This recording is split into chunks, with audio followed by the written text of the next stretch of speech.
শামসুদ্দিন মাহমুদ একজন কবি, সাহিত্যিক ও সংগঠক। চট্টগ্রাম বিশ্ববিদ্যালয় থেকে লোকপ্রশাসন বিষয়ে অনার্স ও মাস্টার্স সম্পূর্ণ করেন তিনি। ঢাকায় বেসরকারি প্রতিষ্ঠানে কর্মজীবন শুরু করলেও বিসিএস পরীক্ষায় প্রশাসন ক্যাডারে নিয়োগ পান। 2005 সাল থেকে সপরিবারে মার্কিন যুক্তরাষ্ট্রে বসবাস করছেন তিনি। বর্তমানে আইটি বিশেষজ্ঞ হিসেবে ওয়াশিংটন ডিসিতে কর্মরত।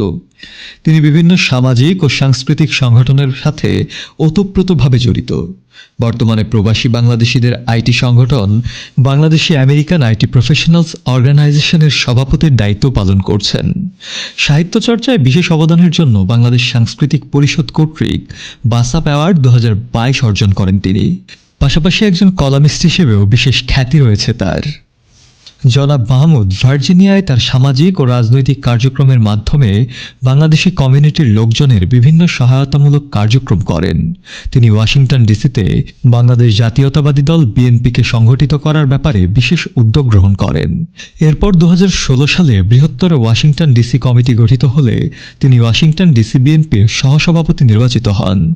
ফ্যাসিস্ট হাসিনা সরকারের বিভিন্ন কার্যক্রমের বিরুদ্ধে সবসময় সোচ্চার ছিলেন তিনি।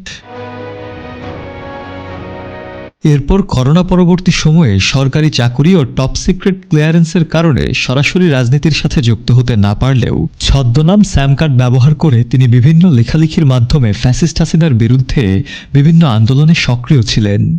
তিনি ঠিকানা সহ নিউ ইয়র্ক থেকে প্রকাশিত বিভিন্ন পত্রিকায় একজন জাতীয়তাবাদী লেখক হিসেবে প্রতিষ্ঠিত।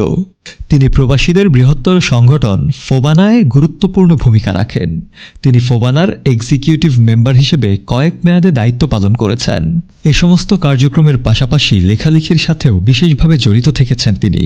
এ পর্যন্ত তার প্রকাশিত গ্রন্থগুলি হচ্ছে জবা নামের মেয়েটি ফিকশন, যেটি 2021 সালে প্রকাশিত হয়েছে, অঝর প্রেমের গল্প, যেটি 2022 সালে প্রকাশিত হয়েছে, মার্কিন মুলুকে একটি প্রবন্ধ রচনা, যা 2023 সালে প্রকাশিত হয়েছে, এদোগলি সমাচার, এটি একটি কাব্যগ্রন্থ যেটি 2024 সালে প্রকাশিত হয়েছে, টার্ক দ্বীপের সাদা দৈত্য, এটি একটি গল্প যা 2025 সালে প্রকাশিত হয়েছে। এর বাইরেও 2025 সালে তার আরও দুটি বই রয়েছে।